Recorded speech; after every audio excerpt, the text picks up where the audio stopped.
Hey, so I want to talk about the Esther era. I've been hearing a lot of people on videos talking about being in the Esther era, and it sounds really good. And so I've been thinking about what does that really mean to be in an Esther era. And I know I love self-care as a therapist, as a woman, as a mom. I believe in self-care. But being in the Esther era, I think is way more than like a glorified glow up. I think Esther, to me, is so much about grace. As someone who grew up without a father, as a therapist who specializes in attachment wounds, Esther is such a big example of God's grace. So she was an orphan. She didn't have a mother or a father. But she had this cousin, Mordecai, who covered her. Mordecai was it said Mordecai's father's brother had a daughter named Esther. So, he's this big cousin who comes in and raises her and covers her. And the thing about Esther, who's this orphan, she becomes queen. That's huge because, traditionally to be a queen or king, you have to have a royal bloodline. You don't just that doesn't always happen how it happens for Esther. So Mordecai takes her. The king is seeking a wife and a new wife after Vashti, and Mordecai takes her to be considered. And she's considered because she's beautiful. But the thing that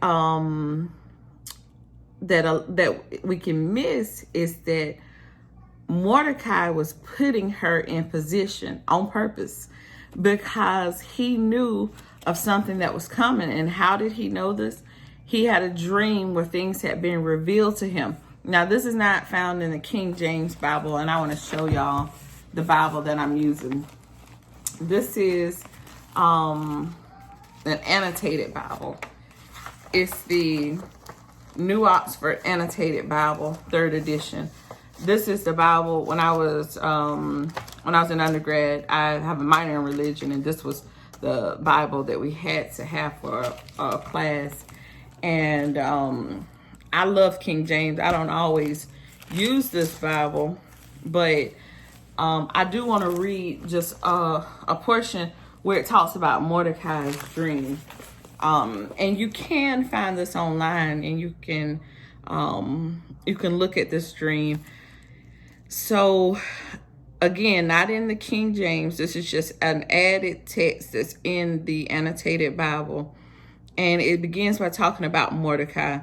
It tells us Mordecai, son of Jair, son of Shimei, son of Kish of the tribe of Benjamin, had a dream.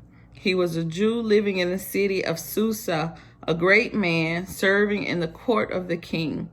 He was one of the captives whom King Nebuchadnezzar of Babylon had brought from Jerusalem with King Jeconiah of Judea. And this was his dream. Now, it's a dream, so stick with me.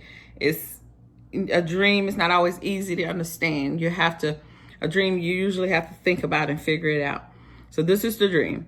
Noises and confusion, thunders and earthquake, tumult on the earth. Then 2 great dragons came forward, both ready to fight. And they roared terribly. At their roaring, every nation prepared for war to fight against the righteous nation. It was a day of darkness and gloom, of tribulation and distress, affliction and great tumult on the earth. And the whole righteous nation was troubled. They feared the evils that threatened them and were ready to perish. Then they cried out to God. And at their outcry, as though from a tiny spring, there came a great river with abundant water. Light came and the sun rose, and the lowly were exalted and devoured those held in honor. Mordecai saw in his dream what God had determined to do.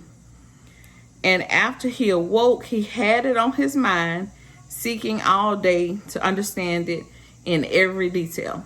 This is so much information, but this last line that I read, it says Mordecai saw in this dream what God had determined to do. God is revealing this to him, or has revealed it. And after he awoke, he had it on his mind. He thought about it. He pondered it to really think about something.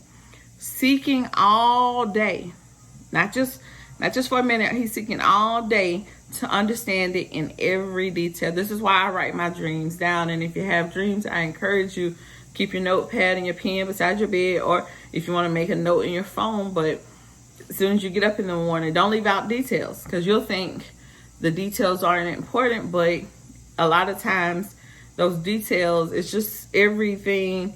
I'm not gonna say every detail matters, but you should remember every detail that you can when you're thinking about dreams. And so this is what Mordecai has done. And so Mordecai knows that something is coming. So when we pick up in the book of Esther, we think about, so Vashti has disrespected the king. He's sent out, this decree looking for a new queen. And all we know is that Esther is beautiful. This is where the King James tells us she's beautiful. And so she's selected, and we talk about her preparation.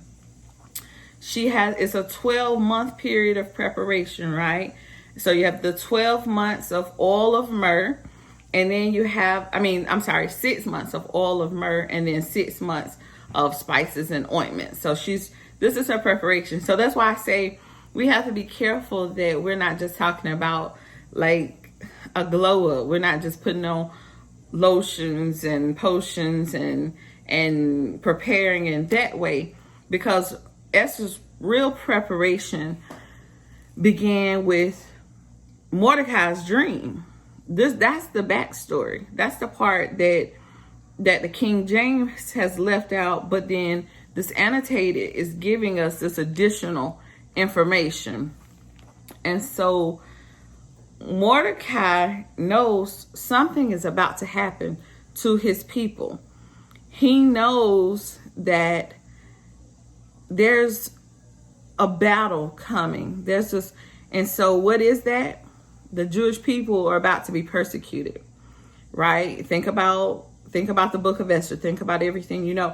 He's being warned about all of these things that are going to come to pass.